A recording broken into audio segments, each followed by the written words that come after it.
Yo, yo, yo, yo, yo, what's going on with you, my people there? Hey, it's another edition. Black to Boxing. We gonna get it popping off here. You know what it is, 86 Boxing here. And of course, my man, the Combat G, Clubber D in the building. What's good with your Clubber D? Hey, I'm hanging out. I did a little football stream earlier, but we're back to boxing, and I love it because we got a lot to talk about. It's always a good thing right there. Always. And of course, our resident puppeteer here, my man, Poppy June. What's good with you? Yes, sir, man. Everything's good, baby. I've been smacking on some yellow watermelon. I don't care if they say it's a setback. It's good to the boy. You feel it? Nah, I want some of that right there for sure, right Yeah. there. Good stuff right there. Hey, appreciate having you fellas in the mix here. We're here to talk boxing, of course. Those that tune in, show some love, hit that like button. I see somebody hit the like button already. We appreciate you hitting Yes, the sir. like button. Appreciate you. Let's do it for everyone right there at Clubber D Podcast, at Poppy Tune Yayo. You know what it is right there, folks, on Instagram as well. Same thing. Mhm. You'll find us all there in the mix. But yeah, we were here to talk a little bit boxing. Shout out to my man Trey Titan, who's already in the mix right here. Appreciate you, Trey. Per Salute. usual, Trey always showing love in here. Trey, I know you were watching what was going on last night, Trey. And hey, we're gonna start with that as a matter of fact. World lightweight title fight, WBC. They even had a little fancy ring that they had customized and had it made there. You know what I'm saying? Which I thought was pretty dope. But that being said, we had Lamont Roach Jr. out of this area right here, this DMV. He was taking on Mexican fighter and a guy who throws a ton of punches, of course, William Zepeda. And they were doing their thing out at the Virgin Hotel in Las Vegas. Shout out to my man Ray. Yes, Guy sir. Ray, he was out there. He was out there. Light skinned Lou was out there. Shout out to y'all. They were out there Represent. live showing support right there. But it went down, and I think we all probably know the results at this particular point. For those that are watching, those that may not know, it ended up being unanimous decision in favor of William Zepeda, world champion William Zepeda, trained by Robert Garcia. And hey, it was a fight that I think shed a lot of light on some things there as far as Zepeda and his capabilities, because he was coming off that loss to Shakur Stevenson, where Shakur Stevenson, he found a way and a means in which he could kind of shut him out and slow him down somewhat. And the thought coming in, and at least I know mine was that I thought that Lamont Roach Jr., his countering, he would prove to be able to slow down that pace. But man, Zepeda looks hard to slow down right there, man. I want to get your thoughts on what went down there. We can start with you there, Poppy Tune. What were you thinking? Well, look, man. To be honest, I was riding with Cepeda for this fight because I thought that he would outwork Lamont, and he's a bigger guy. Also, so the work rate and the size difference I thought would have been a key factor, which is why I had picked Cepeda by. I think I picked him by split decision pre-fight. But there's no knock on Lamont actually losing to this guy. You know what I mean? I mean, honestly, it's something that not too many people get an opportunity to see. You don't get a chance to fight a guy who throws 1,000 punches a fight, but maybe once in your career, and twice if you gotta do it back with him, and that's not the type of fight you want to be in. So I think what the fight did for me was it made the Shakur Stevenson's victory. It made it even that much better, right? Mhm. It should cause all of us to start questioning. How would a Tank Davis do against somebody with a style like that? Can Zepeda take the power? You know what I'm saying? Is Tank's work rate not going to be enough? So I don't want to go as far to say that this erases, Bud beating up on Canelo type deal, but some people are really kind of taking it like that. They like, yeah, we got ours back. We got our lick back. We got our lick back. Yeah, hey, I want y'all to enjoy it. It's savory for now. Yeah. I mean, when I watched this, I was actually shocked at Zepeda's footwork because he couldn't do anything when Shakur would get off the ropes or a counter. He was cutting Roach off when Roach would try to move. Roach had no answer for that, and I thought Roach was going to do a lot of countering on a lot of inside game, but he was just outworked, man. It was. Yeah. I think after that third round, you can see on his face, he was just like, God damn, I don't know what to do about this. You know what I'm saying? It's going to be a long road to 12. But, Zepeda, I would love to see him against somebody like Abdullah Mason, somebody that's going to do what we think we thought Roach would do. You know what I'm saying? I really want to see that type of match. And again, Roach is a smaller guy, coming up. And you saw it. We saw Roach in front of Zepeda. And besides the back issue that Zepeda was dealing with, you can see how small Roach looked compared to him. And, as we talked in the pre-show, I think he's Vicks Vapor Rub, Yayo, on his back.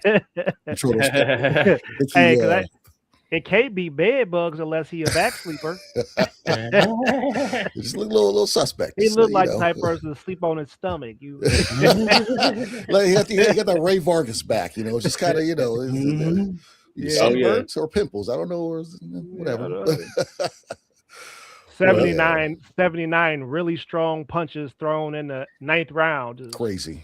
Still strong. That is crazy right there. And, that's the thing. And we were kind of talking about it. He is a fighter known for his high output. And I think they showed some kind of stat. And if I'm not mistaken, it might have said that he had the most punches thrown. I don't know if it was a lightweight title fight or maybe just lightweight history in general. Or it could have just been with the other fighters because they showed Bud, Sean Porter, Tim Bradley, the most they had thrown in a fight essentially at lightweight. And it was like 1,500 for Zepeda, which was, I believe they had it as like the number one that had been thrown. I want to say history, you know what I'm saying? Yeah. But I got to definitely double back on that, which is crazy.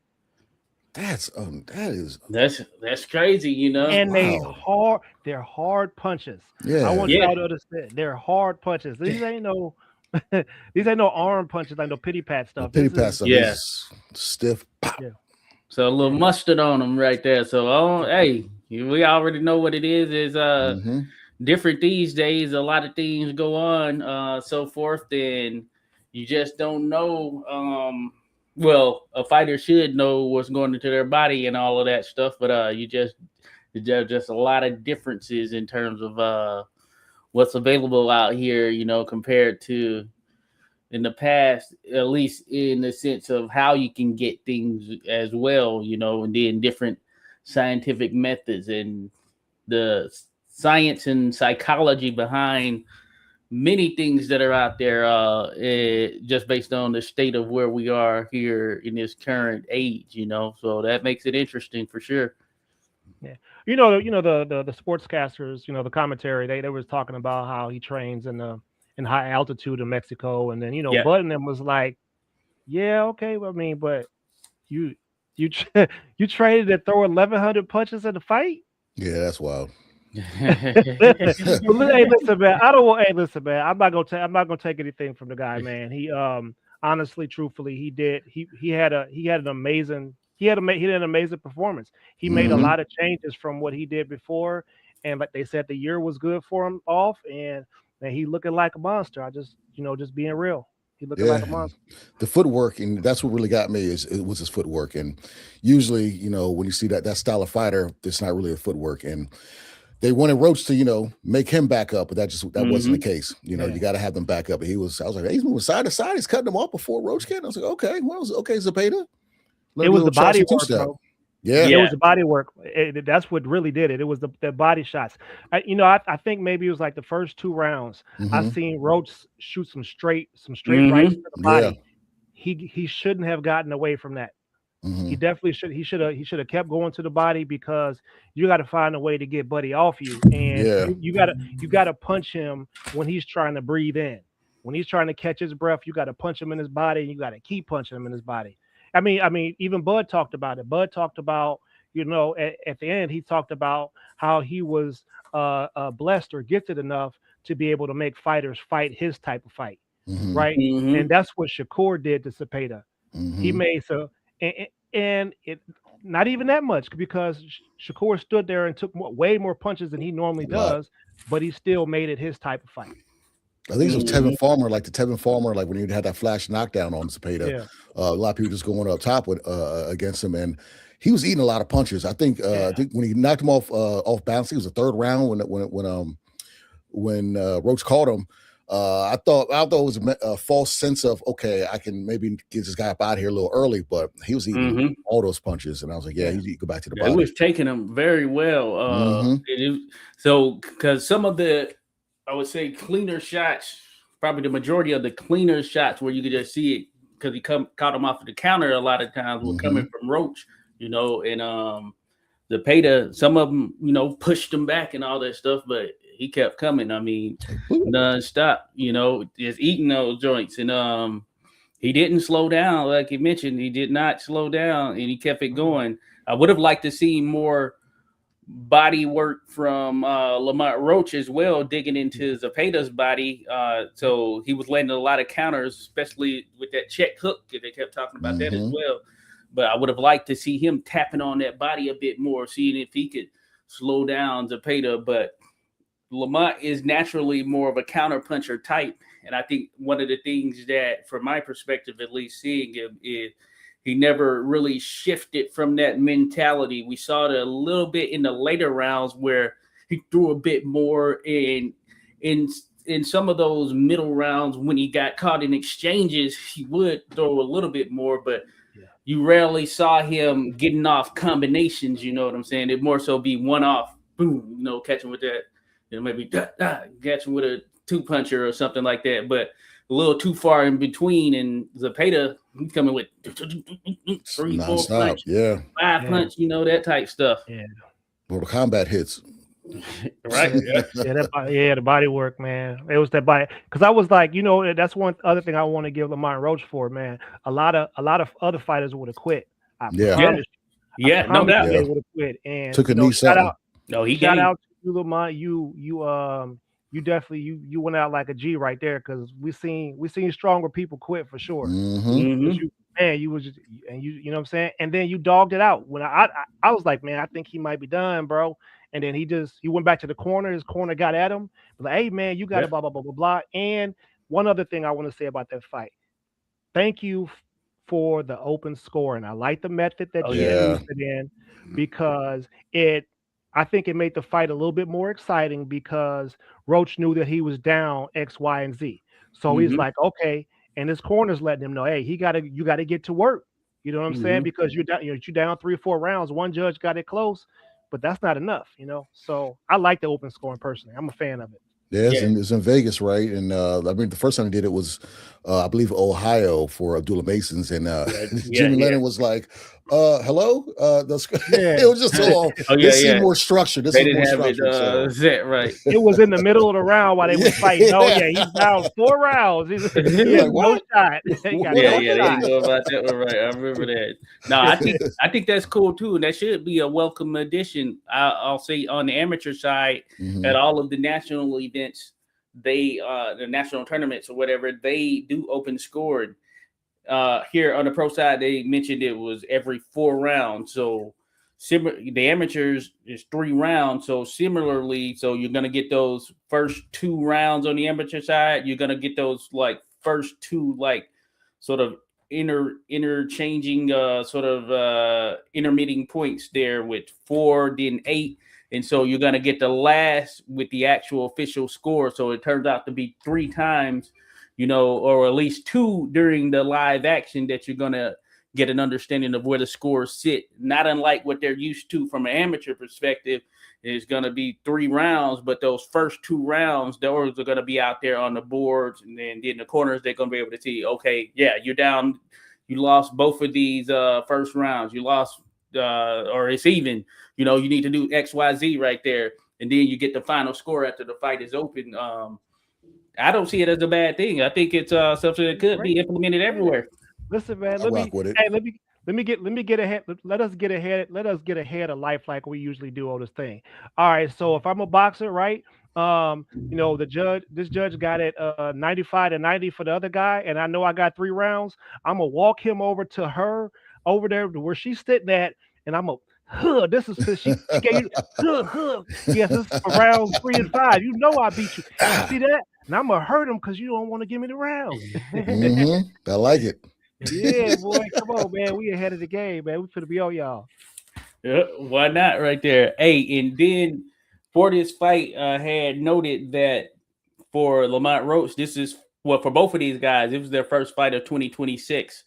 Lamont, he last fought in December, which was that Pit Bull fight. And for Zepeda, his last fight was in July of last year for that fight with Shakur. So a year plus for Zepeda, pretty much 7 months there for Roach. And I know they were mentioning that some in the broadcast or whatever, like the time off or whatever.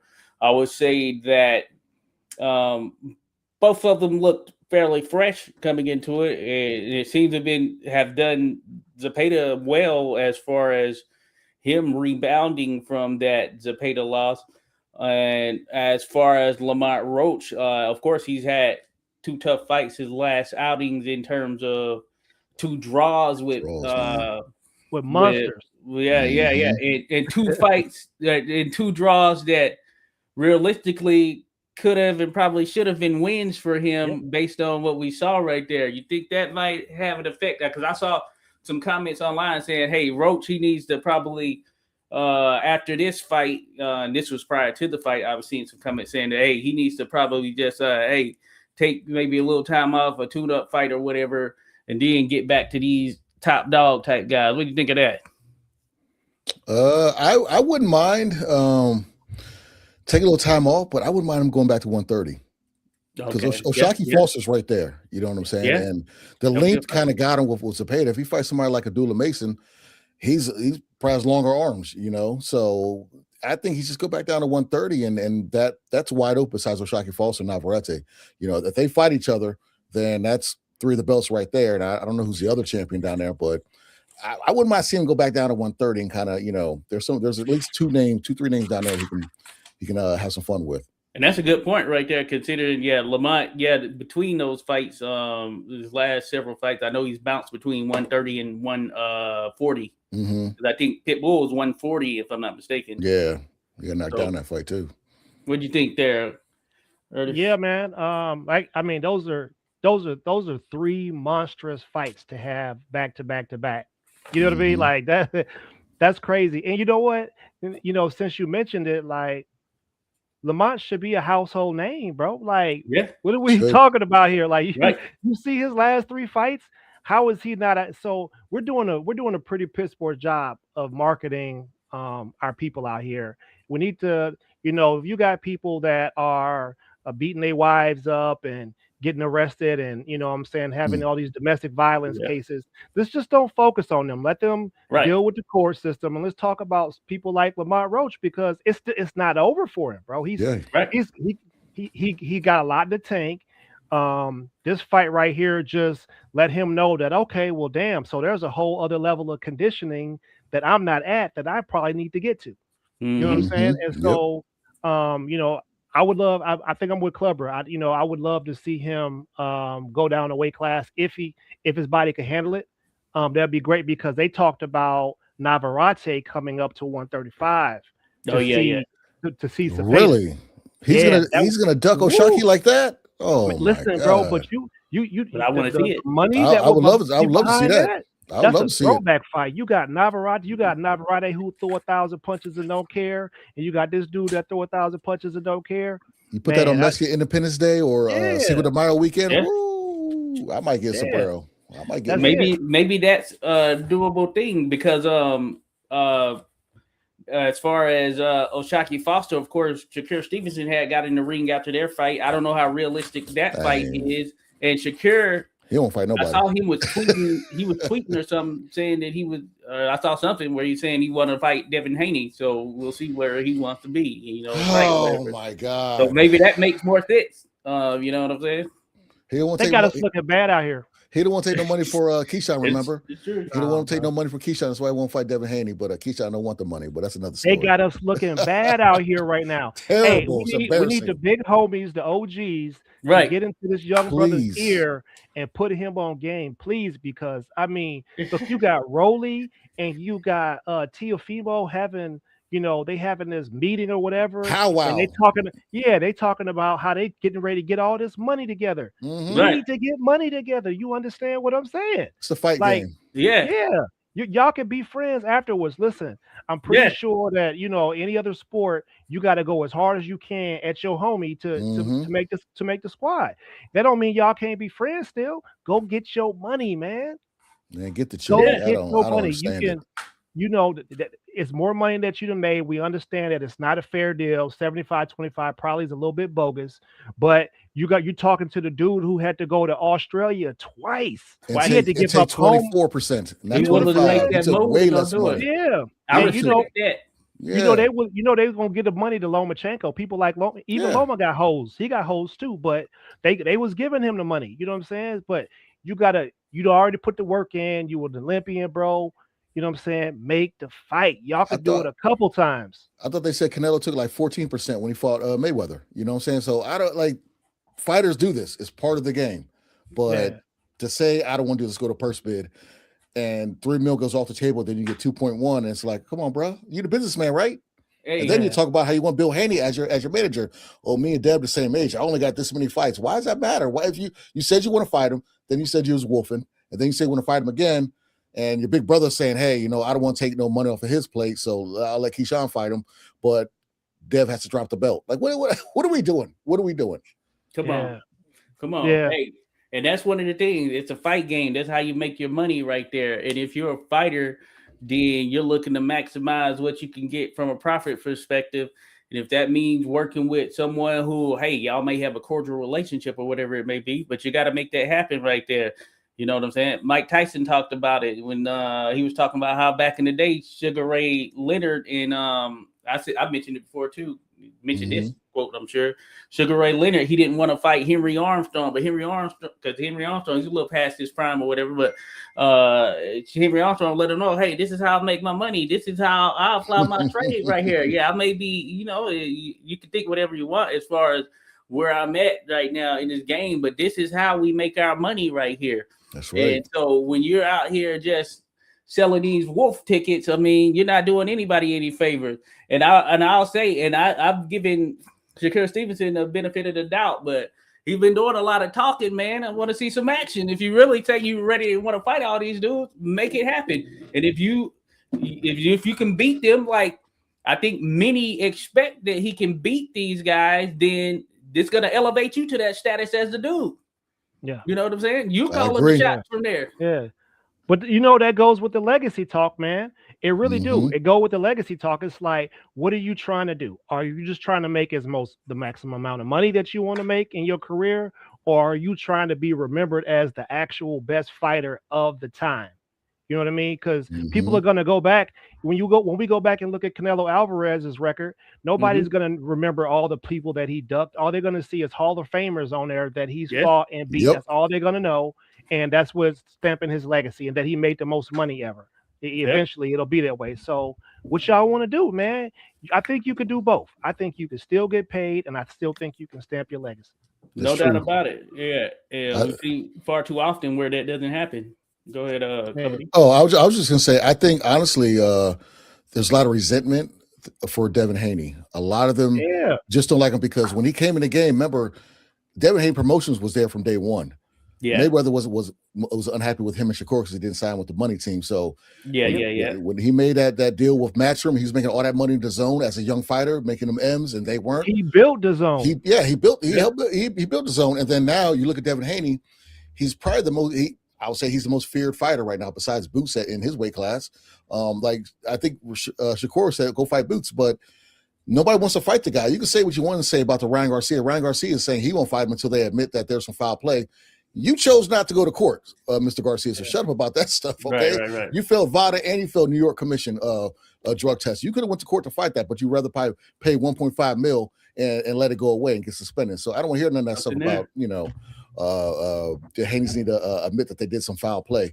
But that's the one fight I see like nobody wants to fight the guy. Like this is so weird in this era. And Haney, you can say he's goofy, he's this and he's that, but he wants smoke with everyone, but nobody wants smoke with him. Yeah, it is moving kind of funny though, right? It is. It seems like boxing is moving funny because Teofimo just got wiped out by Shakur, and now he's fighting for a championship against his homeboy. Like, come on, man. Aren't there like at least 8 other people that are in the like WBC rankings that, you know what I'm saying, that have been waiting for their opportunity to get a world title shot? What are we doing here? How is like you're taking crooked. people who you think are popular and are putting them in matches? No, man, give the actual athletes an opportunity. Give them a shot, man. We want to see some other people get a shot. No, hey, I'm with that 100%. I think that is, like I said, that's pretty interesting. Those two are jumping right in there, like Teofimo coming right back off that loss, and getting another title shot right here. You know what I'm saying? And he was dominated at that. You know what I'm saying? Dominated. I don't know if he won. Maybe he won a round, maybe a round or two. Maybe around the 2. I'm trying to recall, but I just remember it was a dominant performance by Shakur. You know what I'm saying? And and now we're getting Teofimo versus Rolly, and titles on the line, right? So that is pretty interesting and I don't know what the deal is with Haney. I mean, as far as maybe some people don't like his personality or whatever, but as far as a guy who's seemingly stood behind the notion of, hey, I'll fight whoever they put in front of me. This he seems to be that guy right there. You know what I'm saying? They just don't like his dad. His dad is, his dad talks a lot. His dad is funny. You need that. Yeah, his dad is great for boxing. He is great for boxing. And we've had that, I mean, come on. Gotta have it. We talked about it before. He's great for boxing. Daniel Dubois. That's another one, no personality. Right. He needs a Bill Haney or for every Brock Lesnar, there's a Paul Heyman. Okay. Right. For every whatever, there's a manager, somebody who's popping off. You need that if that person doesn't have no personality. It is what it is. Yeah. I'm in agreement right there. So, but I think that hey, we got to start putting more props on Haney. I would say out of that bunch when we were looking there, as far as that crop of those that, hey, okay, we want to see these fights here at lightweight or whatever and see who comes out on top or whatever. He's the only one he's the one I would say that has really taken the bull by the horn and really, showed that, hey, he's willing to do what it takes to go to Australia twice, as you mentioned. That can't be overstated. He traveled to quote unquote enemy territory to win his world title, something that some of the greats have had to do. And all things are not in your favor when you have to do something like that. Traveling to Australia, a place. And that's a place right there. That's not like traveling to the UK. You know what I mean? Australia is, isolated in a sense over there.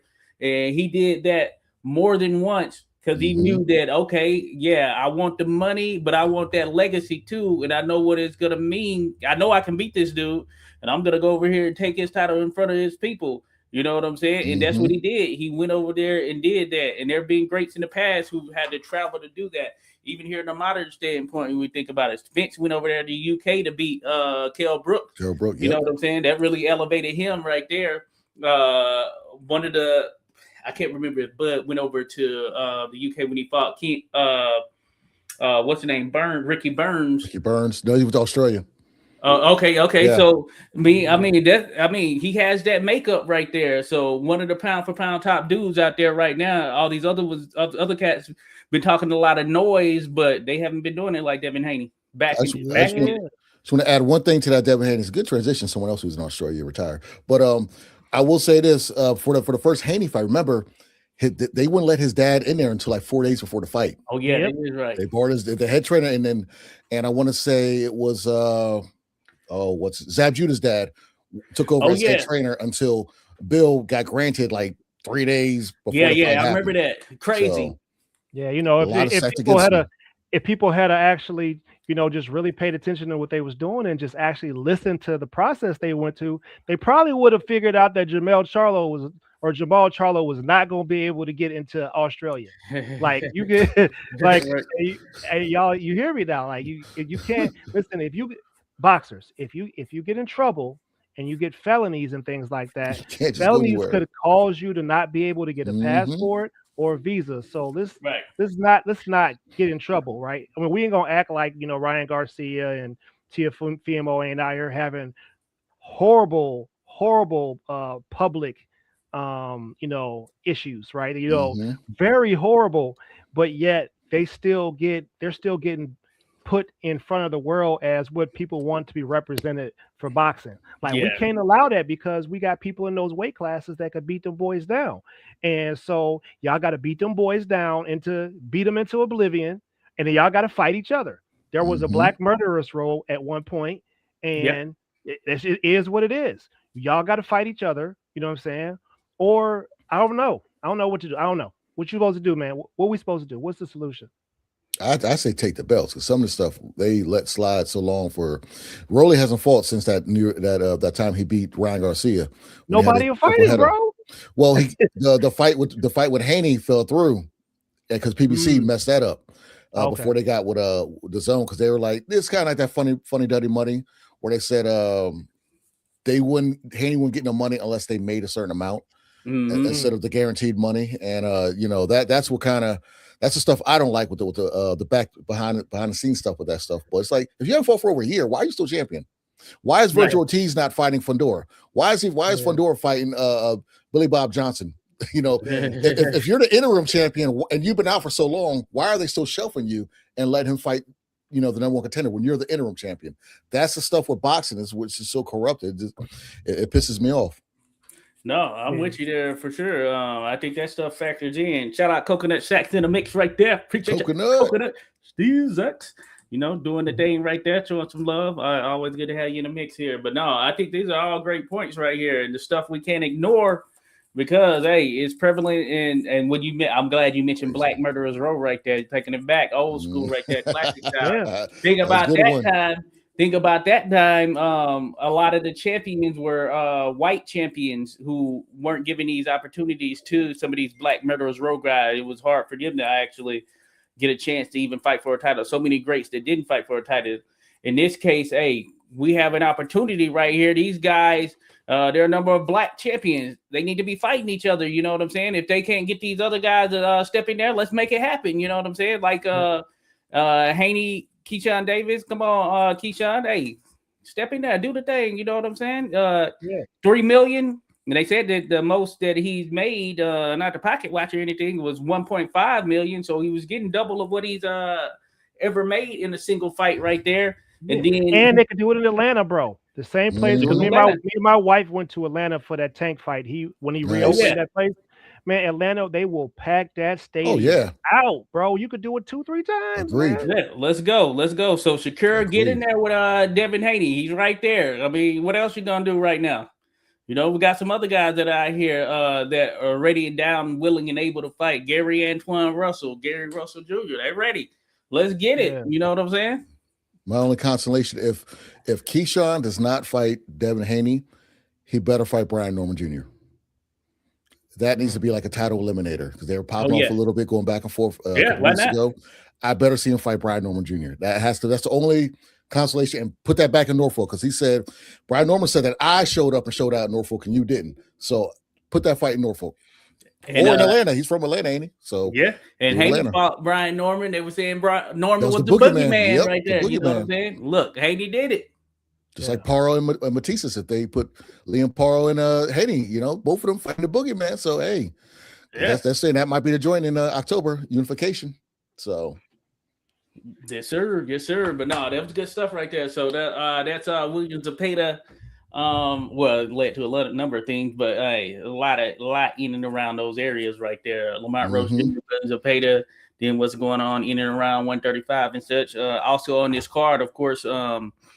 Raymond Murataya defeated Robson Conceição, got another shot at the world title, pretty much dominated by Murataya. Murataya is 135, but he said he's moving up to 140 now. And it was hard to make the weight. And of course, he beat Andy Cruz. Andy Cruz had a lot of backing, fanfare, hype behind him and all that stuff. And he's good, of course. He's definitely good.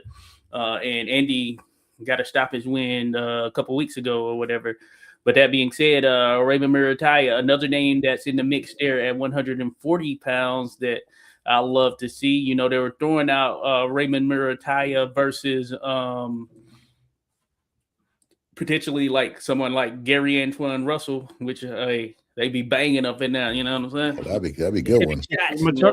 Murataya was calling. He was calling Shakur out. He's been calling Shakur out Yeah, for probably like a couple years now. Let's but go. now he wants to. They were both top ranked at one point, you know, Mhm. right there lined up. Well, at least working together, they're top ranked guys.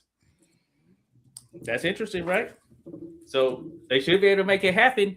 Shakur should be able to make it happen. Who is Shakur with now? The Zuffa. Yeah. Oh yeah, it is right. He did. So Yeah. Rayo. So he's doing all of this calling out, and now he's signed with Zuffa. Now I will say Zuffa did make they made this fight that's coming up, Conor Bean versus or Ryan- they're going Ryan to Garcia. Ryan Garcia Yeah. versus Conor Yeah. Bean. Yeah. Oh yeah, that's coming up. But the So WBC belt's online though. The WBC's playing with him. It's the PED belt. Eggs versus ashwagandha. But no, but you remember Zuffa was Pants saying they weren't playing ball. Dana was saying, "Oh, we're not going to deal with any of them or whatever." So looking like he's being forced to play ball. Oh, You yeah. know what I'm saying? Oh yeah, Man, Jay listen, Overtime about to get his belt back too.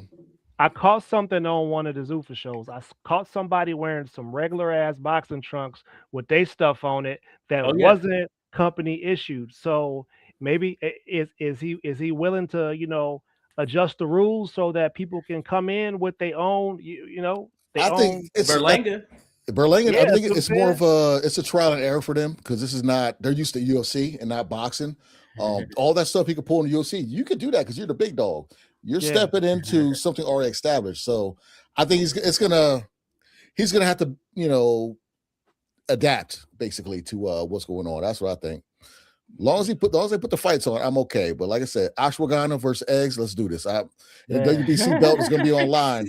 And I'll say this, Conor Ben, he's been nothing but training, showing videos of training while Garcia's been doing all this streamer stuff, hitting people with belts, hitting people with a chair on Monday Night Raw. You know, I understand his status as a kick streamer, you know, getting all the non-boxing, the casuals. But, and, you know, if they watch the fight, hopefully they grow the sport. But I don't think he's taking this fight too serious. I mean, I got to win anyways, but I would love to see an upset. Who you riding with on that? Oh, I'm going with ashwagandha. Okay. Because Ben, I'm sorry, like he started boxing at like 19. Like I understand, but I promise you, I think he gonna starch Ryan. If he does, I promise you, I think he gonna starch him. He can take a punch because he fought a bigger dude. Hey, you see who you think punches harder, Rolly or Ben? I'm gonna say Rolly. I think Rolly does. What? Rolly. Ben fought at a 168 pounder a fight ago. Yeah, but he hurt him. He looked like a malnutritioned Cleon. But right. He was hurt drained. Him, bro. He was hurt drained. him. Them fists took a whole lot out of him too. He can crack, man. I think the weight gain, he can only do like 10 pounds over. Like he looked like Star Trek Next Generation. Wait a minute, they ain't doing IBF. I promise you, they ain't doing IBF. Oh, for this one? Oh, no. Yeah, I promise you, they ain't doing IBF because that's the only one that do the 10 pounds. No, for Eubanks though, that's what Eubanks he couldn't be over 10 pounds. Oh yeah, is that what it was? Oh, okay. Yeah, that's why he looked so bad, man. That's why I was like, man, Star Trek Next Generation, man. He was a Cleon. Man, I'm good. Yeah, I'm with Clever D right there. I think that that could have factored into things right there. But being he's intense. I think he's game and he's got a mentality about him that he's like a never die type. Doesn't seemingly want to quit type guy, but it'll be interesting. I'm leaning Ryan Garcia as well because I think that experience factors in. But hey, you never know. You know what I'm saying? You never know. Maybe his activity could do something because Ryan did look pretty crappy. Rolly sat. Remember, Rolly sat Ryan down, right? He did. Yeah, Ryan did look good right there. So he did. I promise you, I would be so happy to watch that fight. Y'all, y'all just wait till we come back after that fight. Thinking about it, Yayo. Rolly I fought get him it. on the inside. If Mhm. if Ben can get on the inside and make this a dirty fight, because Ryan can't really fight on the inside like that. You know, he needs that distance for that left hook. So he could, you know, if he gets in his Ben face, you has know. Ben has faster feet. Ryan has faster hands. Yeah. Yeah, yeah. Yeah, so when Ben punches he punches from the bottom of his feet. Ryan is more like he has like a whipping motion. You know what I Yeah. mean? And it's fast. It's fast. I ain't gonna he fast, but you know what I'm saying? Mm-hmm. But when Yeah. somebody is punching from their legs like that, bro, it Tell I you what, think, hey, ooh-wee. I think there still is a question of what is Ryan Garcia at this stage. You know what I'm saying? What is mm-hmm. he? Well, I guess we'll certainly find out. I guess you He's could a argue for tool. both of them at this particular point. Real quick, shout out to Ryan from the Six. Appreciate you, Ryan from the Real Six. Ryan. Up in the mix. Be sure to go check him out, folks. Be sure to go follow the channel. I see a logo right there. Ryan from the Six. You know what I'm saying? We appreciate you being in the mix here. And shout out to my guy, Irony Boxing. Irony Boxing in the mix right here. Appreciate you, Irony Boxing, holding it down per usual. And hey, be sure to go check out his channel as well, folks. He goes live, talks boxing history as well as what's going on now. Some MMA, wrestling stuff, I think, mixing there, like yourself, Nice. Bubba D. You got us some all that mixing there. So, definitely Irony check him out. Boxing. Appreciate you dropping by, my guy. Bruce Gaz had dropped by earlier. Shout out Bruce Gaz, Boxing Jazz, and more. Be sure to go check him out, folks. He was in the mix here that I saw earlier. I don't think I shouted it out, but yeah, appreciate you there, Bruce, in the mix as well. But we had some stuff coming in. Ryan from the Six says Bean couldn't stop a hurt Regis. Hey, good point. Good point right there. Hey, Clover D. Regis coming up to 150 pounds. Regis, the Rougarou, that boy got a werewolf Regis, spirit, guy, bro. though. He ain't you can't stop the Rougarou, bro. Y'all don't know nothing about the people from Louisiana. That dude that's my people. He's a tough SOB. No, You Rougarou, understand me. That's that swamp monster right there. That's that mythical swamp monster. Rougarou went to war with Josh Taylor when Josh Taylor was at the peak of his career. I thought he won that fight too. And beat him, in my opinion. I thought he won that fight. That was a war. Like, you talking about everybody leaking, noses busted up, eyes swollen. Somebody, you got to eat soup for the next 2 weeks. That what type of fight that Regis is typically in. No, that was and he started late. He started real late. And you know what I'm saying? He started real late. So his feet has never caught up with the talents of people who've been doing it since they were 5 and 6. He never had the feet that you get from the amateurs. But he was a tough SOB and he could crack. Irony Boxing and Ryan just added y'all. Got y'all sub. Got y'all. But yeah, I mean, that's true. It's true. And Ben, he picked up this late. I think he started what, like 19? 19, 19. So very interesting. No, that makes it interesting right there. Ryan definitely has the better opposition there than Conor being. It's gonna be interesting. I think a lot of things will be told right here. It'll be very telling. Being is the super guy they put Ryan a lot of backing and funding behind. So we'll see what he's able to do right here. We're gonna see if that pays off. See if he lives up to what the expectation is there when you put that type of money behind a guy right there. Let's see what he does. He's killing them in the Mexican battle because his Spanish is flawless compared to Ryan Garcia, and he calls him out on it too. Calls him a fake Mexican. And he was cussing him out going off in Spanish, and I was like, okay, Ben, he knows stuff. Yeah, it's funny, ain't it? Like, I'm telling you, man, it's gonna hit different because you're gonna hear a British dude cooking you. Like, we roast, but when it comes from that accent, man, I'm gonna be dying laughing. I can't wait to hear him talking his trash, bro. I promise you, I can't wait. Yeah, it'll be interesting for sure there. So we're gonna be looking forward to that, no doubt about it, right there, because I want to see what goes down. Real quick, Irony had mentioned there. I know you felt there was some fishiness too there, Ernest, that Randall fight. 100%. Irony felt that Randall got robbed in that contest with Curiel. What do you think? Curiel, You know, honestly, I mean, you want to go? I'll go first. Well, so honestly, I felt like Randall probably could have won easily the first 4 out of 5 rounds, easily, and maybe even argue for the 5th round. He was crafty in there. He kept Curiel on the outside when Curiel would Curiel would launch a lot of left hooks, and he would just be missing by miles, man. And then when Curiel would get on the inside and try to do work, Randall would wrap him up and use his reach on him. And so Randall he was really putting on a boxing clinic. If you ask me, if you're talking about controlling the actual fight, he controlled Curiel for pretty much the majority of the fight until he got tired a little later on. And the biggest issue I had with it was one judge had it 100-90, right? 10 rounds to nothing for Curiel, who arguably lost the first 5 rounds, right? And then another judge had it 95-95. So then, with them doing this open scoring thing or them doing this, it's like, okay, wait a minute. So how you just give that round to that person? They just got their knees knocked loose in the round. You know what I'm saying? But you gave it to the other dude. So that's another reason why I'm a fan of open scoring. We need to know. We got to weed them out, man. There's no repercussions for some judge, taking away somebody's hard work. There's no repercussions for it. Like we cook everybody else every day, all the time about the stuff that they're responsible for. But when you got a judge and you got a referee sometimes who are doing some things that seem unethical, they got to be held to task.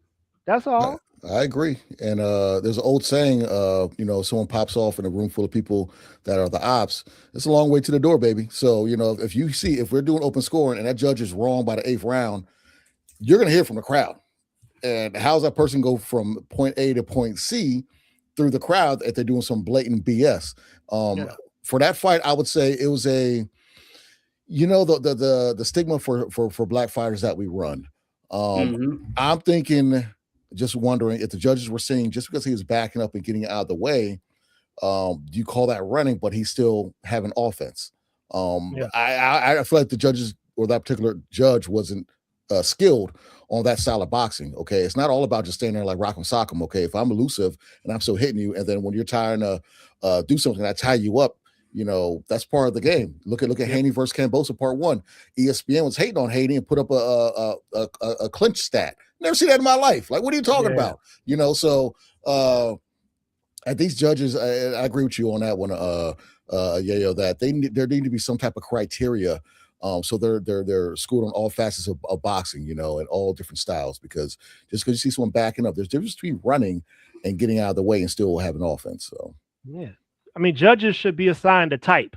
You know what I'm saying? Like you got one judge that's good on the boxing, loves boxing, one judge that, loves pressure, another boxer, or another judge that likes to, to see how a fighter's actually controlling the fight. You know what I mean?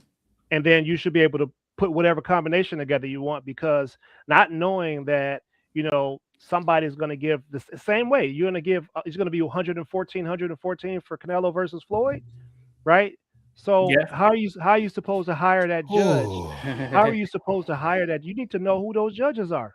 That was Adelaide Bird right there. Yeah, you need to know who these judges are, man. Like, that's crazy. She a bird, all right. Cheatham, I asked my wife, I said, what you think he getting ready to do? She said, Cheatham. Couldn't be a crazy. I'm telling you, man.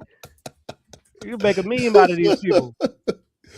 Oh man, that's hilarious. That is pretty dang funny that his last name is that, and he has some pretty crazy scores at times. You know what I'm saying? Getting ready to do. I mean, they're putting it right out there in front of us. It's like right there, letting us know. That's crazy right there. But no, man, hopefully we get some of these legit changes. I wouldn't even mind if it was something like and I guess you could say it's a plug to my guy Jim out there. He's got fight-score.com. That's what I use when I'm scoring fights live. Nice. And on there you can score live, and it has criteria like, what are you seeing right there? Why did you score this round? Is this like, oh, I thought this guy was more active. He was on the front foot. He or she was on or landed the more cleaner, effective punches. Oh, there was a knockdown in the fight or whatever. That type stuff right there. Even if we did something of that nature, I think that adds to the mix as well. I will say at the national events, also on the amateur side, they use, and if you can drop your channel in there, Ernest, that'll be good right there. So people can know. But on the amateur side, they use electronic scoring in the national events, right? Oh, nice. And so that's one of the things. Why not something like that from from a pro standpoint. Now they do it at the national events, but at the club level for the amateur events around the country and all that stuff, everybody doesn't have electronic scoring, and I would say the vast majority doesn't, because of course there's a cost with the electronic scoring equipment, things of that nature. But as far as the pro ranks, they can make it happen if they really wanted to, you know what I'm saying? So if you have something like that to where you could see what some of the criteria is, or even the electronic scoring as opposed to the paper, for instance. But you know, I'd imagine there's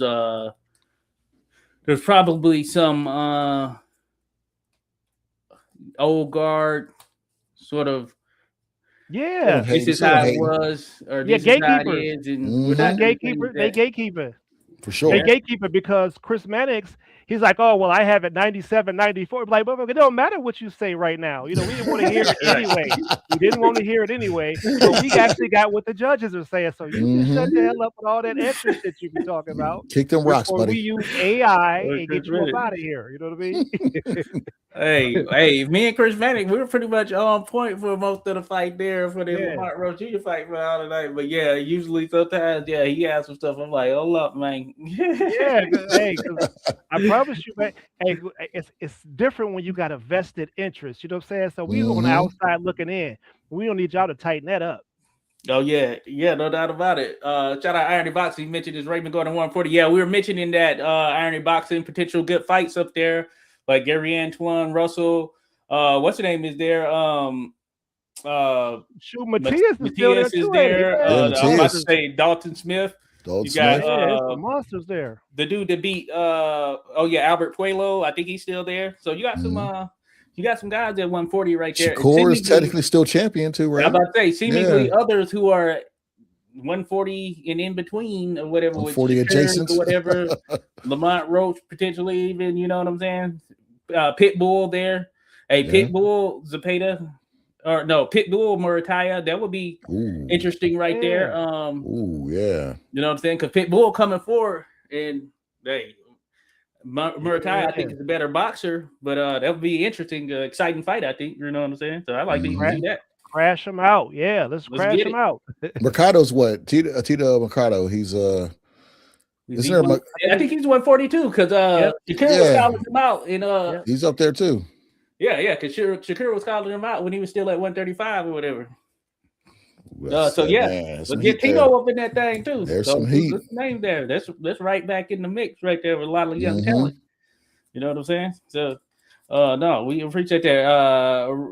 Ryan from the 6. I love the open scoring. Raymond and Zepeda were up big after 8 and didn't step off the gas. Nah, that makes you keep want to be locked in. You know, you got to go out there and continue to win this thing because the judges can sway things, as we all know right there. And some of the stuff that we're talking about with that open scoring right there, that will make you look at people funny. And then maybe even some like, hey, if you turning in this crazy stuff like a draw in a fight that the other two judges got it wide, then maybe you got to sit down and do some lower level fights. You don't need to be doing these TV fights or whatever, or the televised portion or whatever, or take some time. Like, what do you need to do to get yourself back to where you need to be? They do that on the amateur side. If you're at a national event or whatever, and your scoring is crazy, they'll take you off the score and they'll send you back there to work the glove table, that type of stuff. You know what I'm saying? I like it. I like it. But they don't seem to do that in the pro ranks, and it makes you wonder why. You know what I'm saying? Yeah. Scared of accountability, scared to say the person they hired was wrong, just saying we hired the best of the best. So, no, it's just an off night. Andy Hiroka, that's who Gary Russell fought. Oh, that guy is tough. Oh, yeah, he's not a Japanese guy. He's tough, he's going to be a problem for a lot of people. He's tough. Yeah, he's gonna be a problem for a lot of people. Yeah, he's the Blackanese kid right there. Neither one of y'all spent time in Japan, did you? No, I've been to Japan a couple times. Okay, you know Andy? Yeah, I wasn't stationed there. I was stationed over there. Andy, holla at me. I was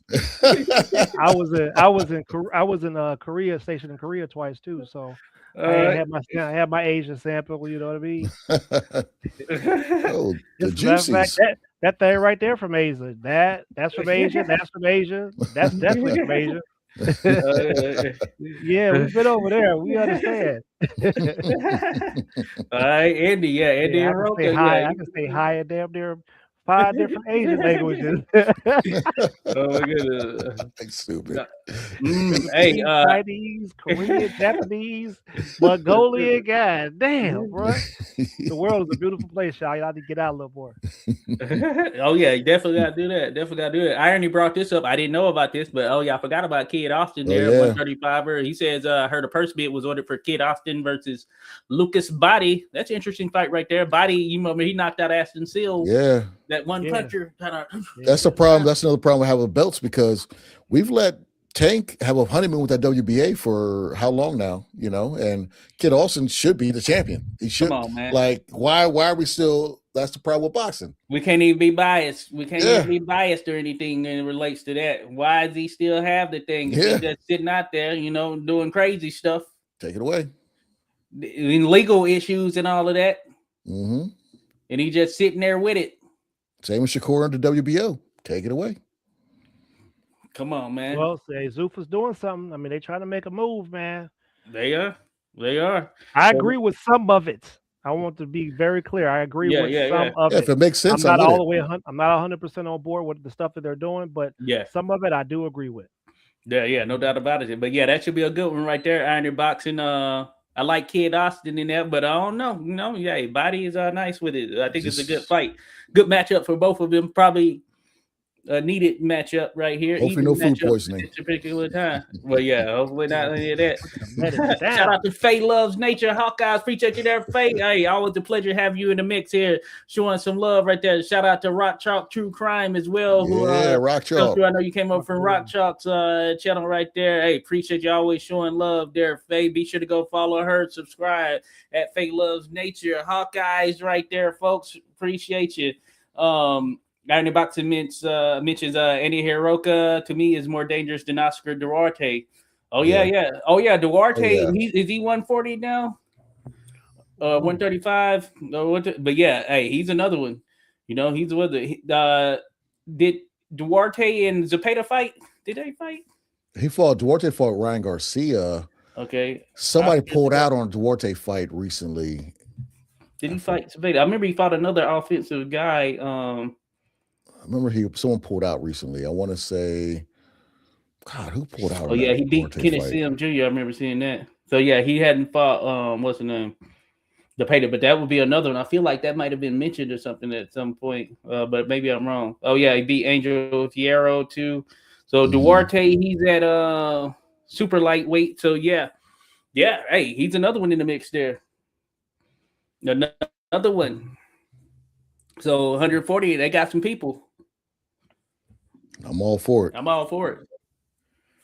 Hey, we on the same page right there, my man. So yeah, let's get it. Faye mentioned stopping in to say hello to y'all and show support. Hey, appreciate you there, Faye. Be sure to go show Faye some love, folks. We appreciate her always coming through in the mix of it. Amen, Rock's family. Yes, indeed. Ryan from the Six mentions Duarte Hitchens, was that's what it was. Hitchens. That's what it was. I wonder if it can still happen. So Duarte told him, boy, right? Hitchens didn't make the weight, right? Yeah, Hitchens couldn't make the weight. That's what it was. Oh yeah, I remember that. That would have been interesting. That would have certainly been interesting. And I know that's a matter of fact. That was not too long ago. So Hitchens, he did fight on the Zuffa card that had come up here a week or so ago, whatever. And I thought he looked pretty good. He looked pretty good. He looked good, but he's on the list of you're barking a lot. I could fall asleep with your fight sometimes, Hitchison. It's you're not as exciting as you think you are. Now he said he hurt his hand, but it looked like that guy was right there for the taking, the stopping. You know what I'm saying? And this was at 147 pounds because Zuffa doesn't have the in between weights. They said the original weights is what they're going with. So this is 147 Hitchens. And he dominated or whatever. He said he hurt his hand, but it looked like he had that guy ready to go, but he ended up just having a dominant victory there. But that being said, he's Zuffa. Okay, so Zuffa has Hitchens, Shakur Stevenson, Connor Ben that are all in that 147 spear atmosphere, or they could make that, you know what I'm saying, and make a fight happen or whatever it may be. They probably have some other guys there that I'm not thinking of, but what do you think there with Hitchens 147, or maybe even a Hitchens Devin Haney if Zuffa's gonna play ball with other promoters right there? Both of them seem available right now. You know what I'm saying? Man, go ahead. Oh, I was just saying, I wouldn't mind seeing that. Or there's if Haney does go for Para, you got Hitchens right there. Or also, they can do a grudge match with Tiger Johnson for Haney. But there's a couple options for Hitchens, maybe Brian Norman Jr. Brian Norman Jr. Yeah. So I wouldn't mind. Dude, I mean, listen, there's still other people. See, we're all repeating the same names over and over again. There are other people that are ranked in each of those divisions that still haven't had an opportunity. It's true. Like, I mean, we got to get these guys. What's the point in having the rankings of 1 through 10 in each weight class if you're gonna take a guy, from 130 pounds and shoot him up to 140? You know what I'm saying? To go fight for a fantasy belt. No, that's true. No, you're right. You're right. You're wasting those guys' time and careers by. I do want to see more of these guys get their shot. No, I'm with you right there. I think you make a good point. Good point. I'm looking at the that makes me go look at the rankings right here. For instance, at welterweight, according to the ring, of course, right now the ring champion is vacant, but you got Haney 1, Brian Norman 2, Jack Catterall. That's another one. He did move up to 147. I think he could be a problem right there stylistically for a number of individuals. You got Imantas Stanionis, who's still out there. Yep. They have Garcia ranked 5 there. Then they have Rohan Polanco. Polanco looks pretty promising. Looks pretty good. Raul Curiel, who that was the one that just fought, right? He got Randall. Yeah, so he's there. Then you got Alexis Rocha. I think him and Curiel fought previously. Mm-hmm. Man, I feel like Rocha went up to 154, fam. I think one of those guys end up going to 154. Could be Rocha. Yeah, it could be. This is the ring, but of course, I think they base it on kind of where they were at least until they make it super official or into that next fight. But you're right, there are a number of guys. I want to see Stanionis back in there. Jack Catterall, that's a name I wasn't thinking of, but Jack Catterall, I mean, let's get it. Hey, I like Jack Catterall's style right there, man. He's one of them patient cats. He sit back there, he got that style. You try to get in on him, you just get that timing down and all that stuff. Old school like Benny Leonard. I made a video on him or whatever. So he would be an interesting fight for anyone at 147. Ring that has him at number 3 right now. So he got screwed against Josh Taylor that first fight. Yeah. Oh yeah. Catterall, he should have won that one. They screwed him. Yeah. Man, I'm telling you, man, it'd be some funny going zones in boxing. Y'all know, who you can count on to say something about it for sure. Oh yeah. Shout out to Ball and Buds in the mix right here. LFG brothers, great show. I appreciate you there, Ball and Buds. Yeah, what up, Bo? To Omar holding it down over there. Be sure to go to subscribe to Ball and Buds if you haven't there, folks. Check them out over there doing the thing. Hey, good to see you there, Omar, dropping by, showing some love.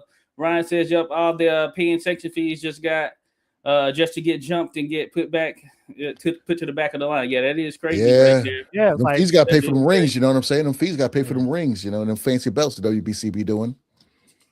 Oh yeah. Oh yeah. Y'all know my opinion on it. They created a Aztec belt.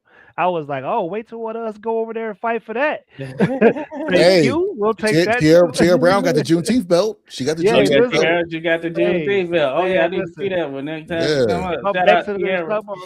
See if she brings that up next time, you know. Oh yeah. Juneteenth belt. I wouldn't mind checking that out. Joan Tate. I forgot about that.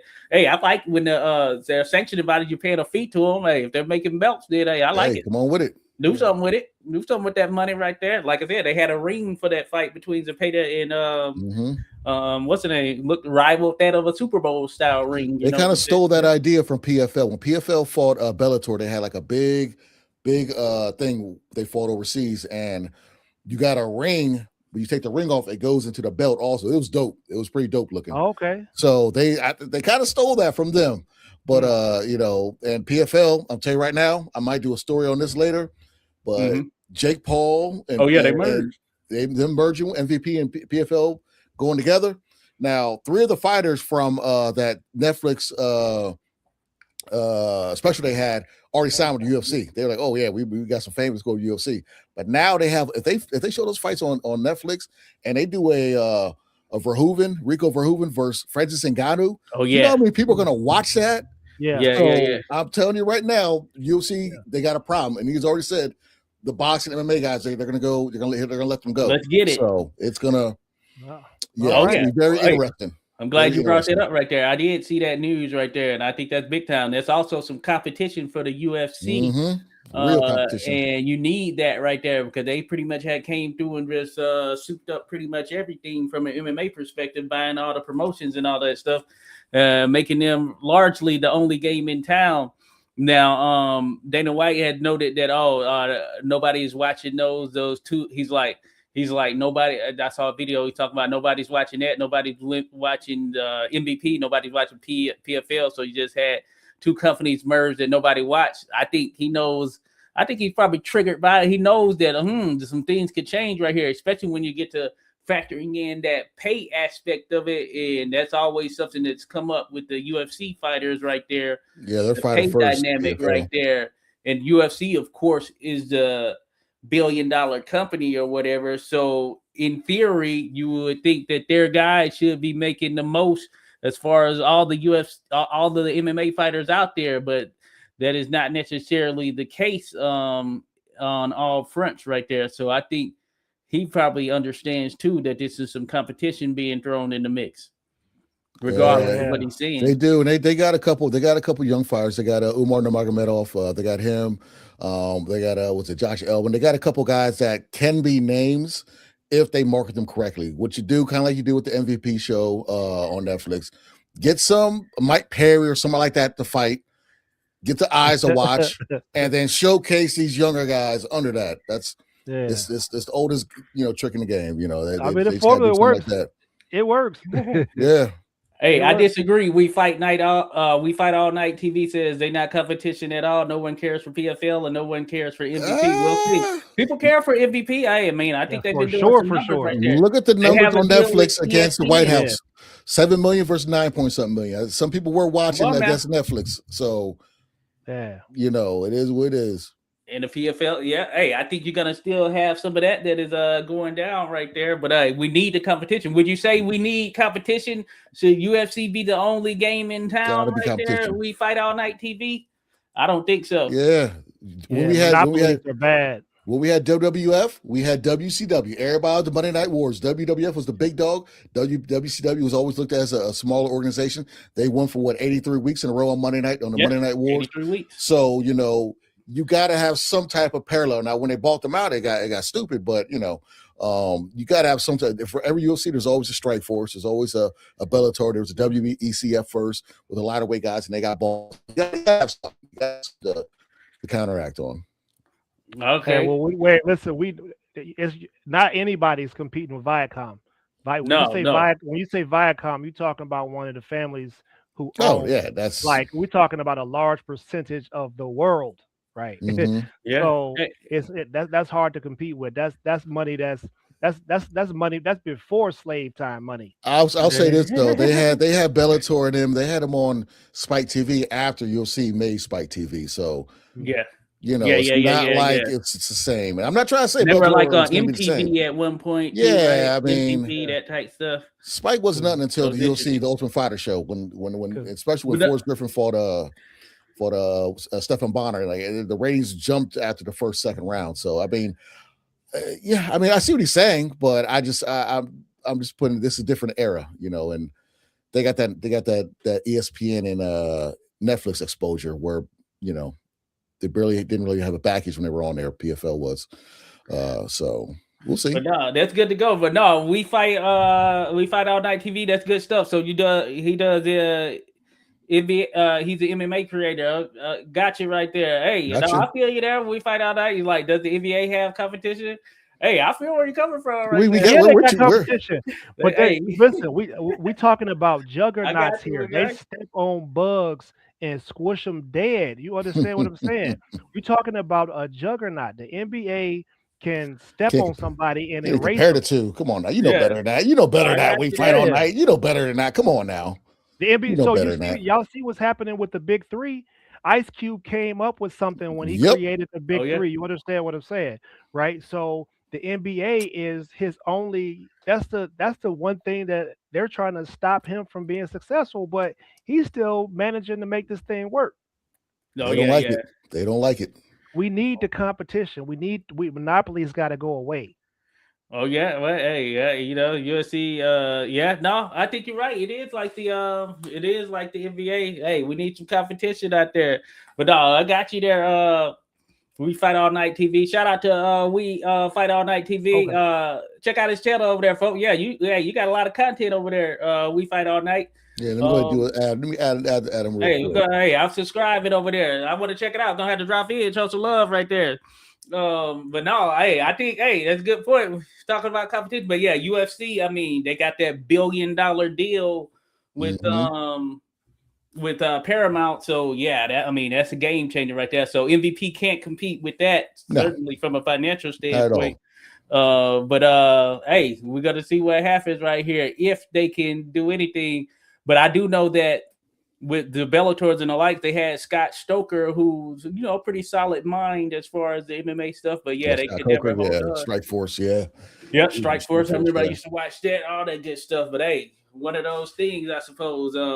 But we'll see. We'll see how things continue forward here as time goes on in that regard. But I do know that yeah, it seems that Dana White and Jake Paul, yeah, they don't like each other there. That's only based on some of the only bars. one really going to benefit out of this are us, the viewers. You know what I'm saying? Because we'll Yeah, get fights that normally wouldn't happen, or fights that shouldn't happen that might turn out to be pretty interesting. And I'm not going to complain about that. I don't. I mean, trust me, I don't think they're going to be yeah. up there with you. We know that obviously, but it's a conversation to where UFC is going to have to counteract to this, and they're going to want to go all out to put on good fights, and that's what I'm all here for.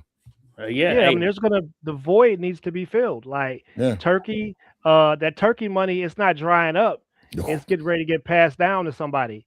You know oh what I'm yeah, mhm. saying? But he's in his particular family, he's a sports guy. You know what I mean? Ted So yeah, Ted Turner he's with the sports guy. WCW. Yeah, he's the oh sports yeah, guy. yeah, yeah, So Got that guap. somebody gotta fill that void. yeah. No, hey, I think you're right there. So Where yeah, that's gonna be 50 interesting. Cent, where you at, bro? Listen, 50, we know Well, listen, he's man, got a you are a new. brilliant dude, 50. I know you can figure this out. He tried. He tried, Remember, yeah, he had Andre Yeah, but he Ward. He had had Floyd in the way. Rigondeaux. True. Floyd was in the way, man. Jay Prince was yeah, rocking right, with right, 50 yeah. and them. Jay Prince was with them. And, no, Jay Prince was JC. He's with JC, I think. Yeah, hey, 50. He's got a new show called Fightland. Yep. Looks pretty We're trying to interesting. start it. Started this weekend. Oh, it's Okay. already. Is it Yep. like the full season out or No, episode? I think it's one episode at a time. Okay. British guy, right? Like a British I'm thinking about fighter. checking it out. Yeah, it's got a boxing theme to it, Yeah. and more stuff, of course, not just solely boxing, but it's called Fightland. I was thinking about checking it out right there. So yeah, 50. Hey, Sure let's did. see what's up right there. You know what I'm saying? Irony says just that we fight. Hey, appreciate you there, Irony. Ryan from the Sixers, Al Heyman blocked 50 out of Sure the whole did. game.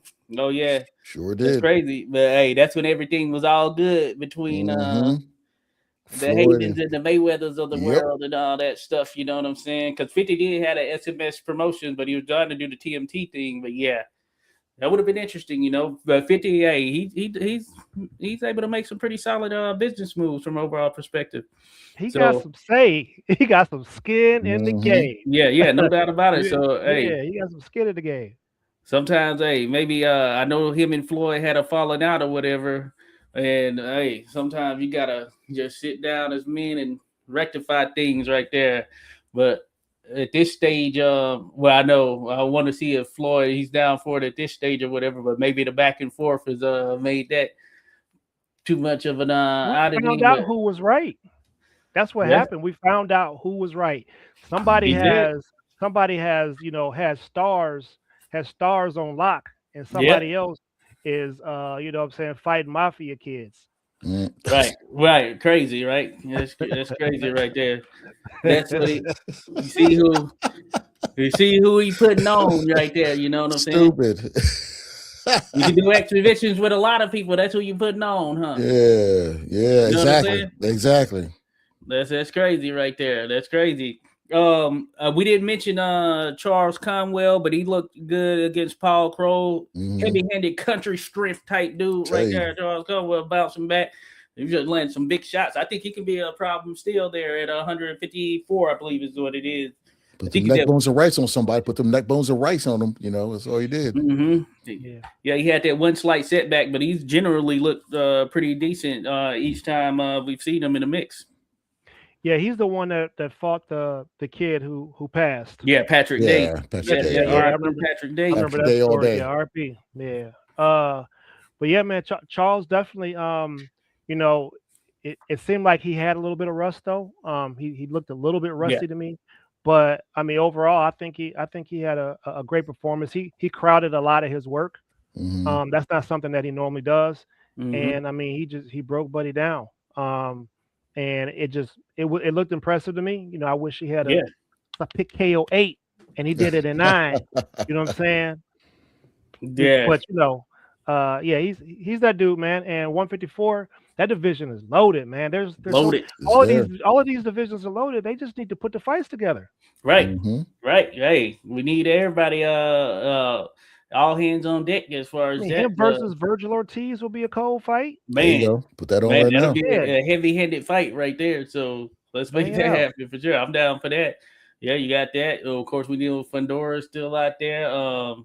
Man, yay. He would give Boots some problems too. Boots. Yeah. Hey, Zoo got this win over Spence, which I'm sure we can chat about. But hey, we'll see what Zoo feels like. He's right back in the mix, so he's gonna be in there with some of these guys here at some point, I suppose, and one of them at least. So we'll see what he does. And Ryan mentioned that Paul Crow got some crazy durability. I thought he was gonna get stopped early. I did too.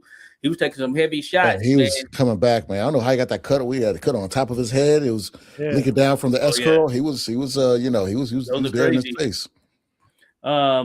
Irony mentions, have you guys seen Hajime no Ippo? Love that anime, and I'm not even a big anime guy. I'm not a big anime guy. Clubber D probably has seen it. God, hell no. I don't want to. I've heard of it, but I haven't seen it. We've had some cats who are more anime. Nick, I need to check it out, though. I've heard about it. There. I have it. I know a few animes, but like the main ones, I don't really watch it like that.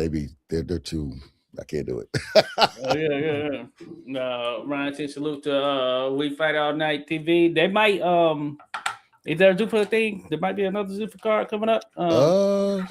Good one. I had to look that up right there. Good point there, Ryan. But yeah, Zuffa, you know, they did have that card. I think we all checked out with Berlanga, taking on Stephen Butler, which had some pretty exciting moments in that action. It was action. And you know how we were talking about, Berlanga, he had his trunks. I noticed him and Hitchens, they had on different trunks. Berlanga had that one with the little cross. I forget what that little brand. I see it on jeans. I don't like them, but True Religion. It's not True Religion, is it? No, it's something else. We probably know these youngsters be wearing them.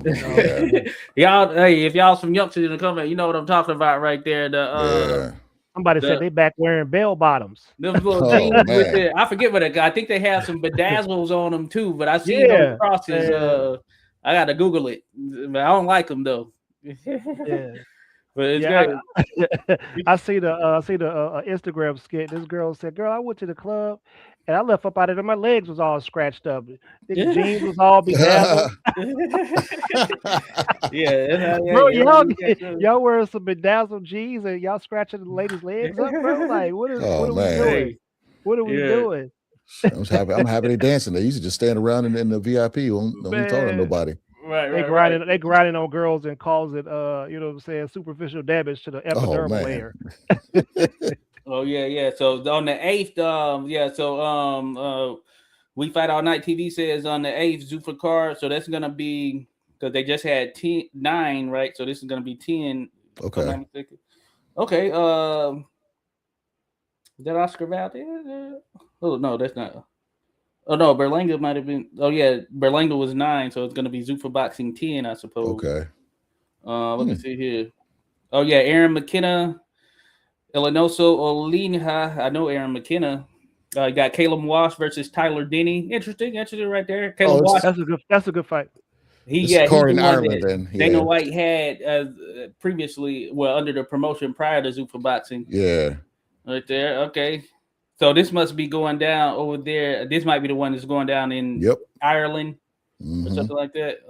Yeah, the Katie Taylor head buttathon. Looking for the next. Gonna be in Dublin. Pack your seasonings. Okay. This will be interesting right there. Let me tune in. So August 8th, that's the next Zuffa one going down right there. So yeah, Caleb Watts co-main in, but McKenna, he's the main event. I like McKenna. Oh, they got Chernika. They got Chernika on there. Oh yeah. Oh, they do. Chernika Johnson. Oh yeah, Chernika, Australia, right there. Representing. Right from the 6. Shout out to my Canadians, Rozicki and Butler, both in some action-packed wars. Yeah, no doubt about it, right there. But hey, Butler, yeah, man, I feel like Butler, if he had a little bit more confidence in getting in there and exchanging, knowing he could hurt Berlanga, he could have really did some stuff because he should have banged him out, bro. Right, he had him right. You know what I'm saying? And Butler's loss, all of his losses have been via stoppage, actually. But I've seen some of the other ones, man, and I feel like it's a mental thing. You know what I'm saying? He's taking some big shots or whatever, but I think he's not put enough faith in his power, what he could do. You know what I'm saying? In some of those moments, but hey, I'm not in there. Of course, he's the one in there. But man, he had Berlanga hurt. You did. Yeah, everybody had Berlanga hurt. He shot. Right. Right. He is. I think he is. He's like a couple notches below like Joshua. You know, as far as being the shottiness. Yeah. Hey, that's another one right there. he man, listen, he got one of the funniest I've been knocked down, I'm finna get up faces in the history of the sport. When Berlanga get up, bro, he be acting like he be acting like, you know what I'm saying? Like bro, you just got you got knocked out, right? Like he's a Hulker, like turned to a Hulkamaniac or something like that. He's like, okay, yeah. Your balance is not there no more. You know what I'm saying? Them legs, right. Start doing bachata, you know. So he's a major so he's a top level player there at Zuffa. So it's going to be interesting, to see who he's matched up against. I feel like this was this at a catch weight? I'm trying to remember if this was a catch weight because he was a 168er. I'm trying to recall, but it will be interesting to see where he goes from here. You know what I'm saying? As far as being able to, or who's that name he's in with next, or what Zuffa does with him. Maybe it's someone else, another Stephen Butler type fight. But depending on what he wants to do or whatever, if they would go out and seek like a title fight or a rematch with Hamza Shiraz or something right there, that work. No, we are not letting Hamza Shiraz slide, bro. Oh yeah, hey, what they did to us in that fight had to be like one of the greatest setups in the history of the world. Hamza Shiraz fought that dude, bro. They didn't. I think Hamza might have hurt him one time and didn't punch him for another 40 seconds. He was supposed to knock that dude out in like round 1 to 3. He didn't knock the dude out. And by the end of the fight, one judge had it 95-95. So he got specifically a majority decision in the fight that he pretty much won every round. Oh, he didn't knock him out. Talking about Hamza Shiraz against who's that was the like guy? Last weekend, Simon. Okay, yeah. Like that. I was thinking of you think that? Man, look, they robbed a bank, fam. That's a bank. You think so? That's an open day heist. I thought you were the other one. Hey, we're on the opposite ends right there. What? I scored it. I thought it was a draw. Right there, Ernest, because I feel like Shiraz fight. Yeah. That wasn't a fight. That was a sparring session. I feel like he was hitting dudes. They weren't trying to go at it. Landed a good shot and he wasn't throwing. Man, when he actually hit Buddy It looked like Buddy didn't want no more work, bro. I'm telling you, when you go back and rewatch that fight, you'll see that he was not trying to do nothing, bro. They robbed the bank. Hamza was supposed to knock that boy out. He was supposed to knock him out, but I the feel like he whole wasn't bag doing was anything on though. Hamza by knockout. Hey, I feel like Hamza was not doing anything though when he had the dude hurt and stuff. He was just there, and That's what I'm talking about, because everybody bet the knockout. So he got a majority. So the you work. put the bag on the majority. Yeah, the work was in. It wasn't like when he fought that cab driver in the pyramids. It wasn't like the cab driver when he fought in the pyramids. Because it's like this dude surviving to the end of the round, to the all 12 was like plus 4,100. Like he's not, or minus 41. He's not making it to the end of this fight. He's not making it. They had him stopping him before round 3. Yeah. And he went the distance with this dude and didn't try to hurt him or nothing. I don't know what was up right there. But that's why I'm saying. That's why I had it. I was scoring it, and I scored it a draw. I thought that Hamza didn't do enough because he would land a big shot or whatever, and then he would just get back to doing it. Let off on the gas. Yeah, dude, come back. Pity pat him. Because he can't. He's not stopping. He know that if he put 10% on that thing, that boy going to sleep. Because we saw what 10% looked like. So what we given that because I thought Duke was throwing more punches than Hamza was, especially in a lot of those middle to late rounds when Hamza just seemed to take his foot off the gas. That's why I ended up having to draw. I just didn't. He would land. He may land a big shot or whatever. I just think he wasn't doing enough of anything. Okay. So you saw what Hamza did to Berlanga. Yeah. You saw what he did to our boy Austin Elbow Williams. Yeah. You said he's a killer, bro. He heavy-handed. It is interesting. He's knocking everybody out. And this caliber of person that he fought that person that he just fought wasn't any better than probably anybody he fought in his career that he didn't already stop. So for what he did was no, bro. I promise you, go back and watch. Yeah, I feel with a different light. I'm about to rewatch that one because I thought he should have. Yeah, I do think that he could have got dude. I don't know what the deal was right there. He didn't try, and in the corner was like they wasn't urging him to like, bro, get this dude up out of here. Like that is Vegas said over under 3.5 rounds. That makes it interesting. I wasn't thinking about it from that perspective. You know what I'm saying? Don't do that. I don't really take into the betting aspects. Yeah, me either. Yeah. That makes it interesting right there. There's a little tip for y'all for the boxing league, right? There's a little tip for y'all. I can't give y'all too much sauce because I stay in the top 5. Hey, I might get perfect next week. We'll see. Yeah, I know, right?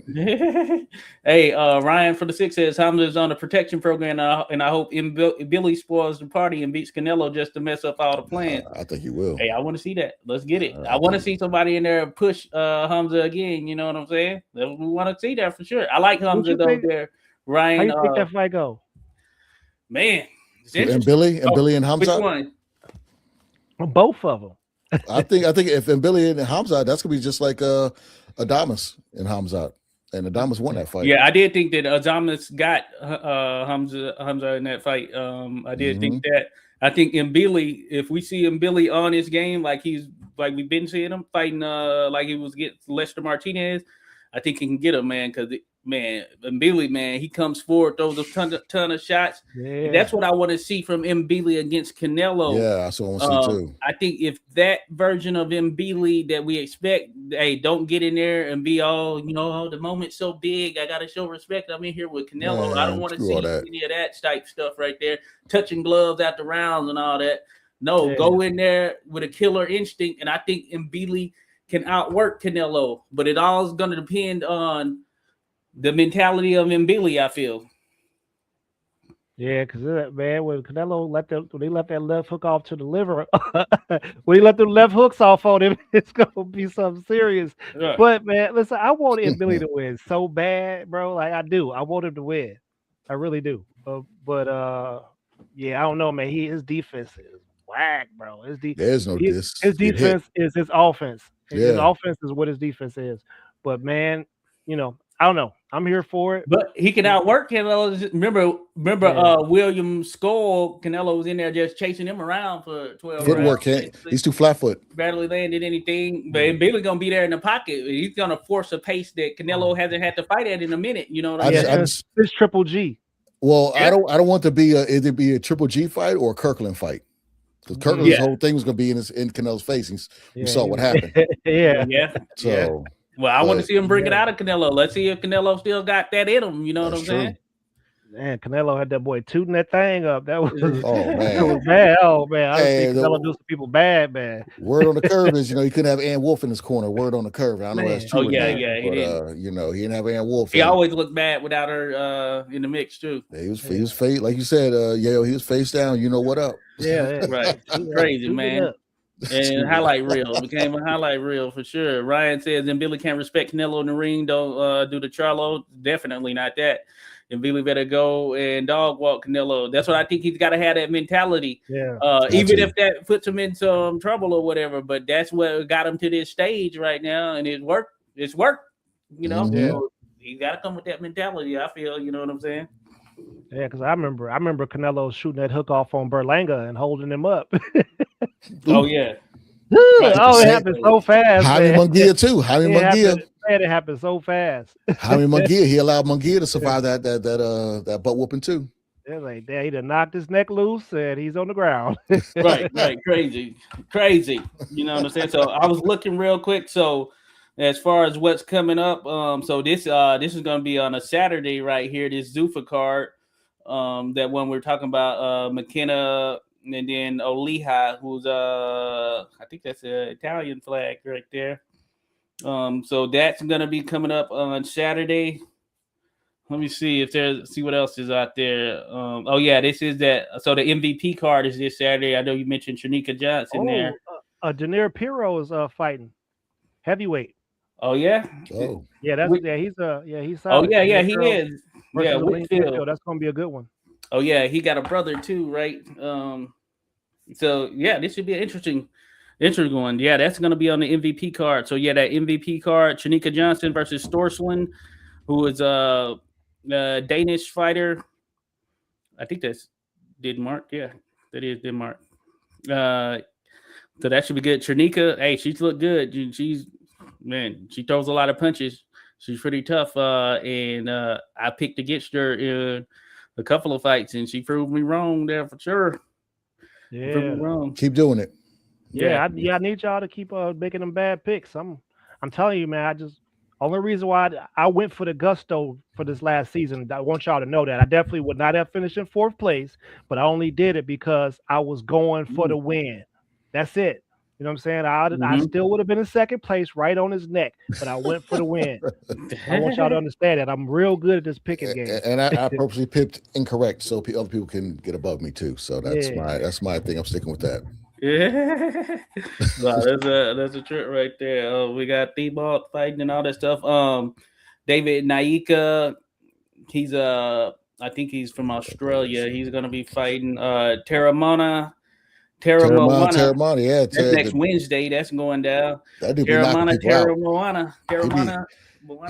He be knocking the race off people's faces. He's interesting. He's a big dude too. Yeah, he is. Big dude. So we'll see what he can do. And then Michael Zarafa, we interviewed Zarafa once. Remember him? He's gonna be fighting on that card too. So that's next Wednesday. I think he's from Costa Rica. I think. Yeah. So he's cool. And then I'm sure we'll connect beforehand. But that Saturday the 15th, that's when Shields goes back down to middleweight. He's gonna be taking on Australian fighter. I'm gonna be doing that interview from somewhere that look real good. Y'all stay tuned. All right. Daytime. Yes, sir. No, that's good stuff right there. What is it? We've been a good hour and a half right here. Anything else? Any other anything we missed, relatively speaking? I'll just say one thing. Earl Spence, good career. I wish you would have fought Bud 5 years before, but I guess he was across the street. Yeah.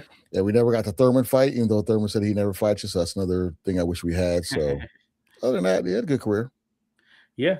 No, pretty solid. The funny thing is, that's the first fight. That was the weekend we got my dog Barrow, so her first fight was that Spence versus Brooke fight. Nice. But yeah, I always liked Spence. Now I always felt that Crawford would beat Spence. Yeah, same here. I wish we would have gotten it a little bit earlier as well, right there. But hey, solid career there for what he was able to do. And hey, he had the Olympic background, that amateur background to go along with things. And he would put in work, deadly to the body. Put a little hurting on us. So he's had some good fights out there, but certainly more we probably could have seen. But that being said, he had some pretty solid ones. So I would say, yeah, overall good career, and he reached that pound for pound level right there, where when we got him and Crawford, there was the two best welterweights in the world, both top 10 pound for pound, which is a rarity at times to get. So I'm glad that we got it. Wasn't as expired as some we've seen in the past, but man, good career right there. But I'm glad he's calling it quits because he didn't look good in that fight from round one. No legs. Nah, pretty shaky there. Yeah. Hall of Fame career. Didn't duck no smoke, didn't take no tune-ups.